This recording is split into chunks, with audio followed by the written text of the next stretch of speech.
When we reach San Francisco, we ride across the Golden Gate Bridge. It's gorgeous. We look out over the orange barricades onto the sparkling water below. Seagulls call out overhead. I look at Ted and see myself reflected back in his sunglasses. We're both beaming. It's a huge moment. This is our halfway mark.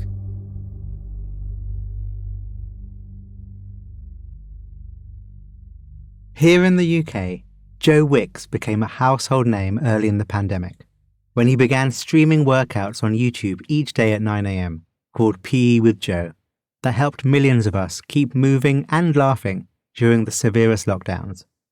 Early in his own life, Joe learns that fitness can help him survive hard times, running miles to escape from a chaotic childhood. As he begins his adult life, he embarks upon a 2,000-mile bike ride, but this time he finds himself not racing away from his fears, but running toward his purpose. In this series, we combine immersive first-person stories, breathtaking music, and mindfulness prompts, so that we may see our lives reflected back to us in other people's stories, and that can lead to improvements in our own inner lives. From Wait What? This is Meditative Story. I'm Rohan, and I'll be your guide.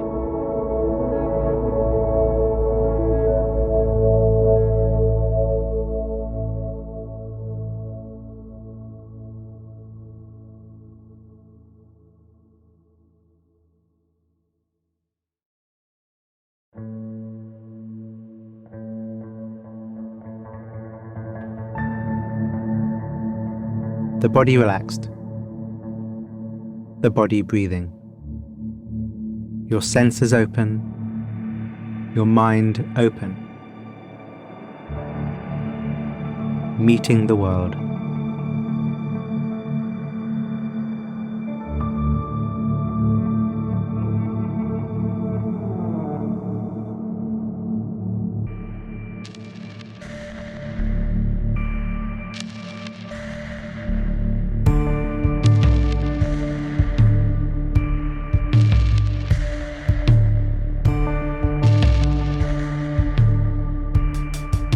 My feet hit the pavement, one foot in front of the other.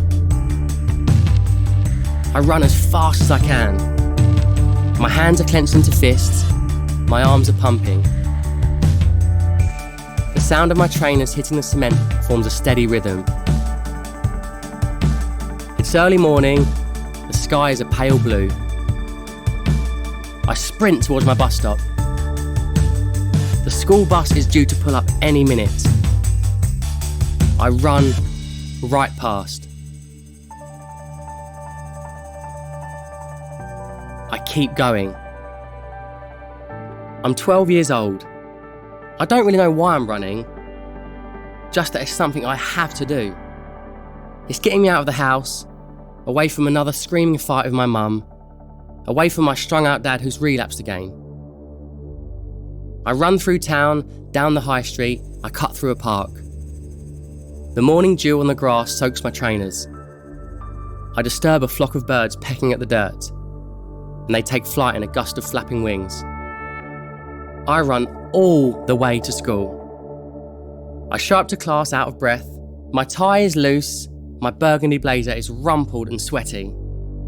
After that day, I run to and from school all the time. 3 to 4 miles each way. When I run, I have a better day. My mind feels so much clearer. The anger I feel towards my parents fades when I'm running. I run the anguish away. I push my body to exhaustion physically. When I get home, I feel toughened up. I feel like I have nothing to fear. It's a beautiful day on the Canadian coast. Rays of sunlight peek out between banks of low-hanging clouds and sparkle on the surface of the water. In the distance, I catch a glimpse of a small family of seals sunbathing on a rock. The wind whips strands of hair out from under my helmet. It's day one of the big bike ride. We're riding from Vancouver, Canada to San Diego, California. 2,000 miles in 6 weeks. About 60 feet behind me on the road is Ted, my closest and really only friend from university. I don't give big sappy thank yous, but I'm so grateful he's on this trip with me. He really didn't want to come. In fact, he's been complaining since we started. But I know I couldn't have done this adventure without him. I've never really been a true lone wolf, and I know I need a friend alongside me for a challenge as big as this.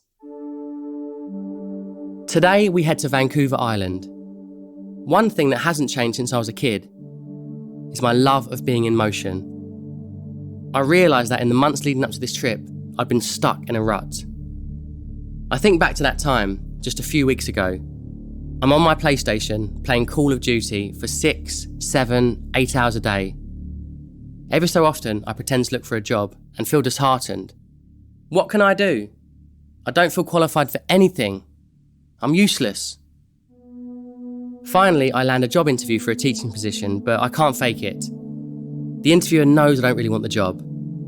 I'm not passionate about it. I'm not passionate about anything. I go to the gym, I play more Call of Duty, and I spend time with my girlfriend. And even though I know we're not right for each other, I continue the relationship. I do anything to distract myself. I'm 25 when the idea for the bike trip comes to me. I know I have to do it. This will be one last big adventure. One last summer of seeing the world and spending money and only caring about myself. After this bike trip, I'll get a job, I'll find my purpose, and I'll grow up. It's day one on our ride. Leaving Vancouver, I take in the views around me as they fly past in a blur of blue and green. Lush trees surround sparkling lakes, and the pine-scented air fills my lungs. Ted and I have a little guidebook. We follow the route to the first campsite, but when we arrive, the campsite is closed.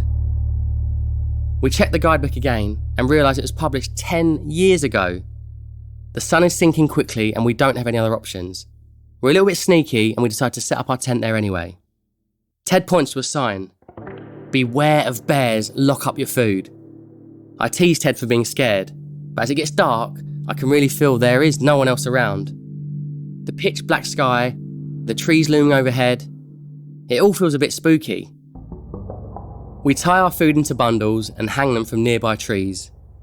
We go to set up 2 tents, but the idea of sleeping alone feels like offering ourselves up as bear burritos on a silver platter. We cram into 1 tent instead. I queue up Family Guy on my phone, and within minutes, we're laughing, distracted from the fear of being bear bait, not thinking about how our legs are already really sore, and the hundreds and hundreds of miles ahead. Lying there in the tent, laughing alongside Ted, I'm taken back to a rare, happy family memory from my childhood. I'm 7 or 8 years old. My parents have taken my brothers and me on a camping trip. We explore the outdoors together. My brothers and I chase each other around and my parents laugh as they look on. We're almost like a normal, happy family. For breakfast, lunch and dinner, we eat long French baguettes smeared with Nutella. As a kid, this is heaven.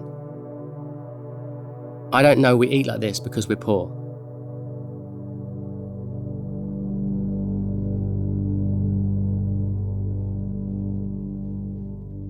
This is a special memory for Joe, in what otherwise is a difficult childhood. If you were to cast back for a happy memory from your childhood, what would it be? Bring it here, past and present merged.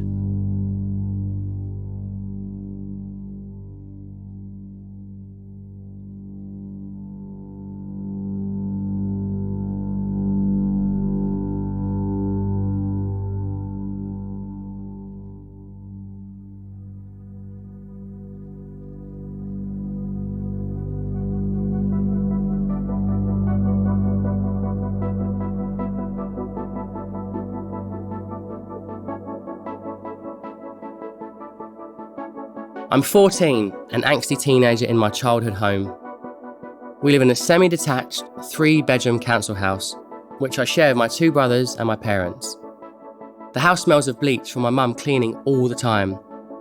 She has obsessive compulsive disorder, anxiety and eating disorders. Cleaning is her way to cope with everything. She needs things to be so completely spotless that she forbids us from having friends over, and she tells us to make our beds, and then make them again and again and again until they're perfect. I don't understand why she acts like this. I fight her on everything. Slamming doors, punching walls, screaming. Is any of this normal? Do other mothers act this way? Why do we have such a chaotic, confrontational relationship? I've been running to school to let off steam. At 16, I join a gym. This becomes my safe space. I go any chance I get after school, for hours at a time. I know I have to go somewhere, that the alternative is going down the street getting drugs or getting into fights. I don't want to become an addict like my father. We all have pain. My mum soothes hers by scrubbing the whole house 3 times a day. My dad soothes himself with heroin. And I find that I can soothe myself with exercise. As long as I keep moving, I'm okay. Cycling down the coast of Oregon State, I'm in awe of the breathtaking mountain backdrops. I take in the beauty while making sure my legs keep pumping, no matter the steepness of the road. The numbers on my bike's odometer keep ticking up. I'm not going back. No matter what, I'm only going forward.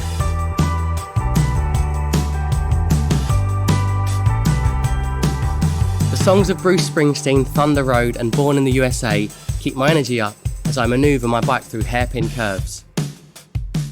After a few hours, my iPod dies. I see Ted in the small rear-view mirror I've clipped onto my handlebar. His head is down, concentrating the effort of each mile. He's not as thrilled as I am by how hard some of these rides have been. There's been a little bit of tension when I want to keep going and he needs a break. I see how hard he's pushing himself now, and I know he's working through it. When we set out this morning, we had shared a few miles of small talk.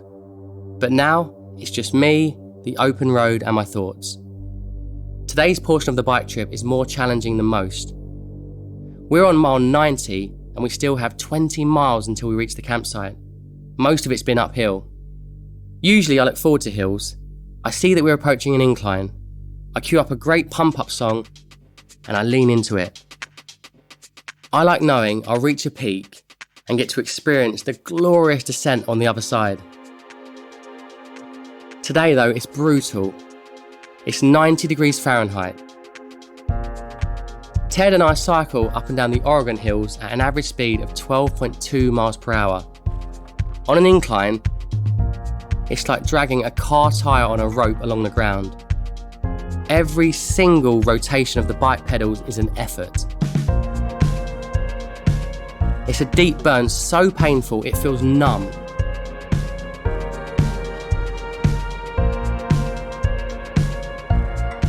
I reach the stage of what I call cycling delirium, where everything slows down. I look at my legs and question, what's driving them? It's like autopilot. Eventually, I don't feel anything, and then I find myself becoming hypersensitive. A line in the song suddenly overwhelms me and I want to cry. Once again, my mind drifts back to my early childhood. I'm 5 or 6 years old. It's early morning, maybe 4 a.m. The whole family is fast asleep. I hear a loud pounding knock. Police officers are at our front door. We all have to evacuate while they raid our home. A fear wells up inside of me. Are they going to take me and my brothers away? The police look for something, maybe drugs or evidence of a crime my dad got involved in to buy drugs. They don't seem to find anything, and eventually they leave. My family stays intact in the sense that we all keep living together, but the cracks in our family begin to worsen.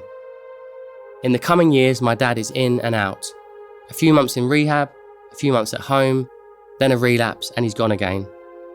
My trust in him has completely eroded. Whenever he says he's going to buy milk, I think he's going out to buy drugs. The fact that my dad can't overcome his heroin addiction fills me with a kind of anger I don't know what to do with.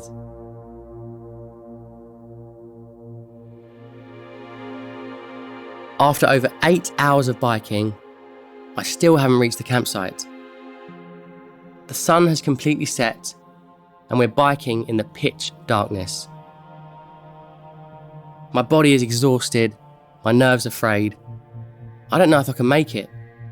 Finally, after what feels like an eternity, we roll into the campsite. I check my odometer. 108 miles in one day. 108 miles! I yell to Ted. We chest bump each other. We let out giant yells. I smash Ted into a giant hug. This trip lets me do what I love, but Ted has been there for every mile, even when he's hated it. His resilience to keep going is the resilience I know I need to grow up. As much as he's threatened to get off his bike and catch a bus to San Diego, he hasn't run away. We were running on empty, completely spent. No day will be harder than today. We found the ability to keep going. We can go farther than we ever thought. But where are we really going? We'll bike as far south as the border, but then what? I start to think my need to have forward momentum, to keep up the brute force of pushing myself, is meaningless if I don't have direction, if I don't have a purpose.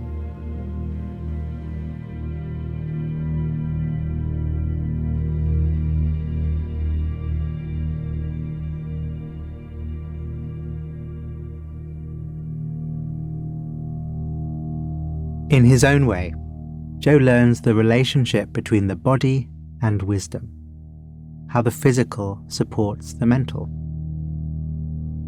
Let's express purpose in our body.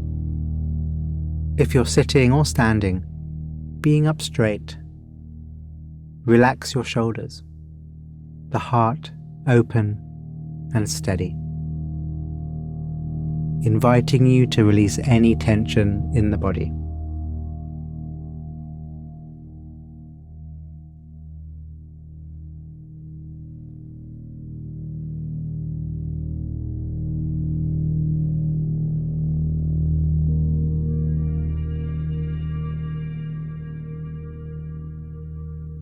Biking through Redwood National Park is a dream. I'd read about the sequoias and the great redwood trees, but I didn't expect them to take my breath away. They're massive. So big you could drive a car through them. As I ride, I tilt my head back, barely able to see the treetops. They tower above me, 300 feet tall, thousands of years old. With the wheels of my bike crunching over pine needles and Ted keeping pace, I feel awe and humility, and a profound sense of calm settle in me. A connection with nature unlike anything I felt before. How have these trees lived for thousands of years? How can life be so beautiful, so precious, and how could I ever take it for granted? I get used to feeling sweaty all day, and quickly learn to give up hope of finding a nice shower. Sometimes we reach the place where we thought we'd camp and there's no campsite. We sleep on benches, under lifeguard huts, and one night we sneak into the back garden of some derelict youth club and we find a big trampoline. We unfurl our sleeping bags and make the trampoline into our campsite for the night. When we reach San Francisco, we ride across the Golden Gate Bridge. It's gorgeous. We look out over the orange barricades onto the sparkling water below. Seagulls call out overhead. I look at Ted and see myself reflected back in his sunglasses. We're both beaming. It's a huge moment. This is our halfway mark. We've gone 1,000 miles and we know we can make it all the way. Riding down to Southern California, the grasses are brown and dry along the roadside. My cheerleader voice echoes loudly in my head. I've always had this voice, my inner coach. It says, "Don't give up. Keep going. You'll get through this. This has been my mantra since I was known as the poor kid that no one expected anything from. The voice reminded me, you're just struggling a bit and you're going to get through this time and things will get easier. Your relationship with your mum, your dad, they will all change. We ride through Santa Monica and Venice Beach under a blue sky. The sun casts a yellow glow over a beach full of people exercising and surfing and skateboarding on the boardwalk. Artists pedal their paintings and sculpt mermaids out of sand. Everyone is just unapologetically themselves. I watch a 60-year-old guy with a lifetime of sun-wrinkled skin in neon spandex pass me by on roller skates. I swivel on my bike seat to Ted to give him a big thumbs up and say, this place is amazing. With the sun on my skin and my body feeling strong from weeks on the bike, I feel content. I think back about my family and our road to finding happiness. The healing we've had to process goes back generations. My dad's dad ran away with another woman and left my dad as a young boy. My mum's dad abandoned her when she was a baby, and she spent 2 years in a foster home.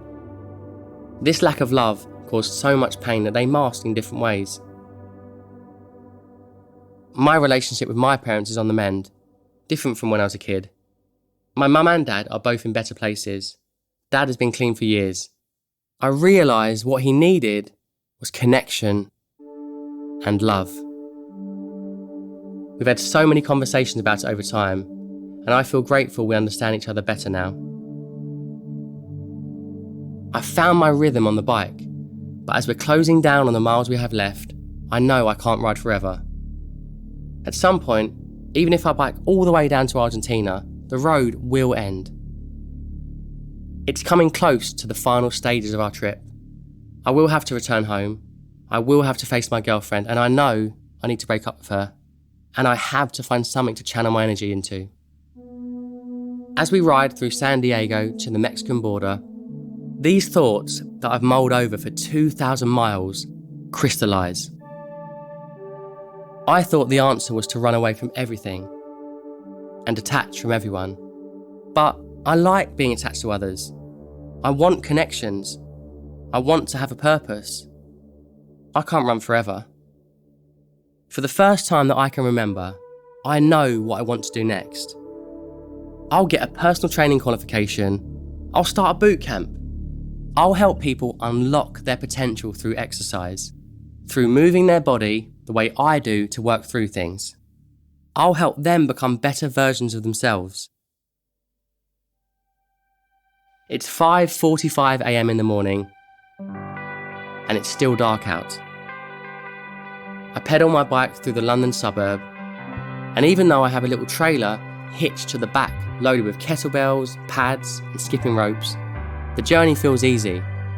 Only 4 miles to the park. When I get there, I set up all the gear. I do some light stretches while I wait. Will anyone show up to my bootcamp class today? Did anyone see the flyers I posted around town advertising this workout?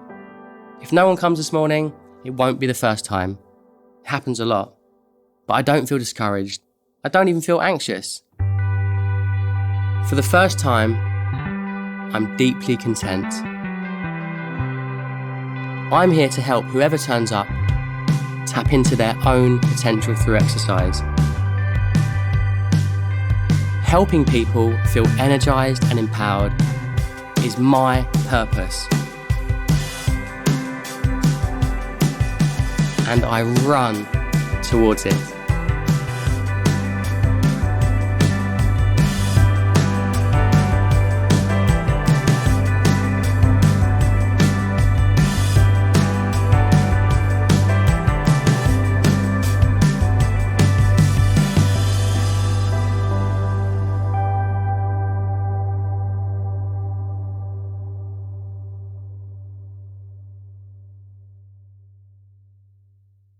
Thank you, Joe, so much. I remember meeting Joe back in 2015, where we were both at the same work thing. He's a lovely guy, by the way, no big surprise there. Back then, he'd really started to blow up on Instagram. And then came the record baking cookbooks. But it was during the first lockdown in 2020 that Joe became a national treasure in the UK. My family, like thousands and thousands across the country, and I guess the world, joined Joe live on YouTube to do home workouts. And while the kids dropped out after a bit, Lucy and I kept at it for quite a long time, sweating and bouncing across our front room. Joe's contagious energy really made a big impact on a lot of people. As a trainer, what Joe's best known for is his HIIT workouts, which he perfected through his boot camps in that London park back in the day. A HIIT workout, if you don't know, is a style of workout where high-intensity exercise is followed by a short period of rest. Rinse and repeat. So, for our closing meditation together, I thought it would be fitting to do a HIIT meditation. So let's start by warming up. And we do that by just breathing. Breathing and knowing we are breathing. However the body is, letting it be how it is. No special posture, no special mind state, no need to fix anything. Just awareness. Aware of our experience as it is. Life, however it's presenting itself.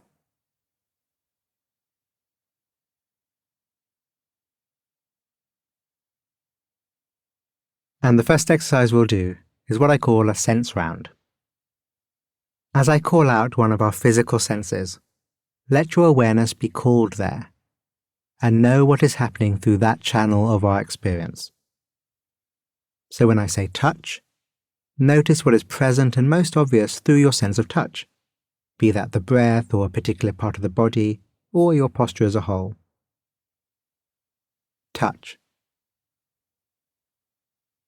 Good. Now to hearing. Move your attention to hearing.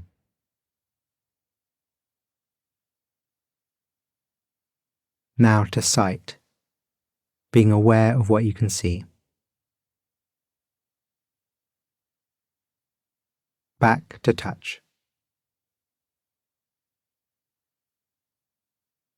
Good. Let's keep it up. Touch. Hearing. Sight. Touch. Touch. Great. Now let's take a little break.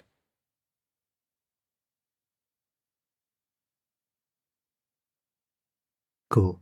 Now we're going to try some basic concentration practice. Find the sensations of the breath where feels most comfortable. And we're going to make the intention to rest our attention here. Resting with the in-breath, the inhalation. Resting with the out-breath, the exhalation. Resting with the little bits in between the in-breaths and the out-breaths. And if our mind drifts away, when it drifts away, noticing that, and just bring it back, no biggie. Again, being aware of the breath and resting our attention there.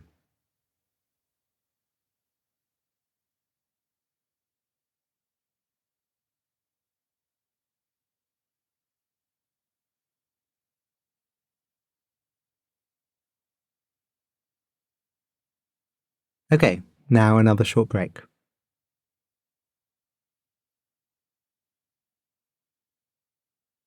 You're doing great, just 2 exercises to go. And what we'll do now is some loving kindness. Using thoughts. Saying the thoughts, may we be well, may we be happy, quietly or silently to ourselves. May we be well. May we be happy. Using the words to orient ourselves to kindness. And imagining, in whatever way works for you, all the people around the world doing this meditation workout with you.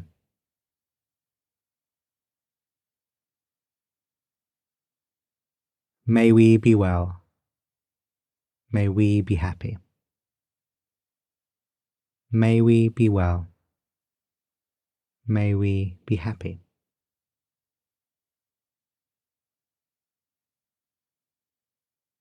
Noticing what arises as you say the phrases, however forced or natural they may feel.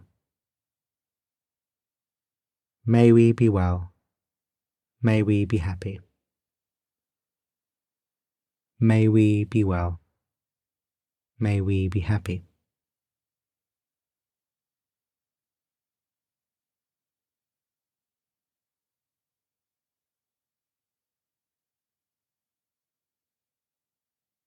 Time for a break.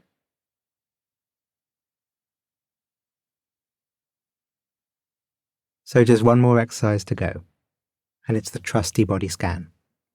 Starting from the top of your head, and taking your time, move your awareness slowly down and through your body, knowing what is there, any tension, any softness, knowing it, and not pushing it away or holding on.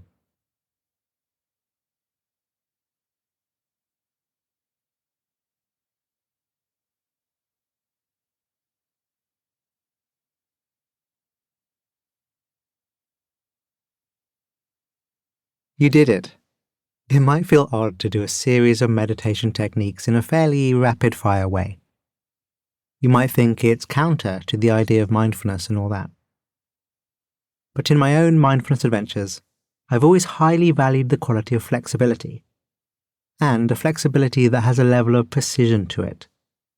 Being able to switch modes of attention, styles of mindfulness technique quickly, and at will, has helped me become a good all-round practitioner. I'll go for a walk down to the shops to get some pasta for dinner, and do 5 different techniques on the way, based on what and who I come across. So if flexibility is something that matters to me, as we cool down, take a few moments to reflect on what are the mindfulness qualities, the mindfulness muscles, that you are most keen to train in the days, weeks, and months ahead. And as I think Joe would say, go ahead and work on those qualities, and with work and consistency you'll make amazing progress, making sure to have fun along the way.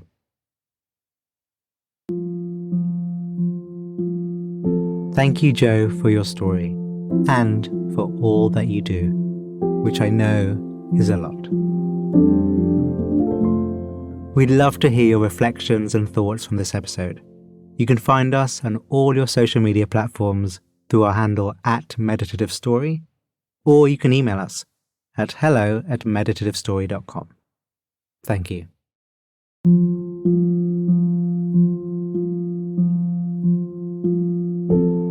Meditative Story is a Wait What original.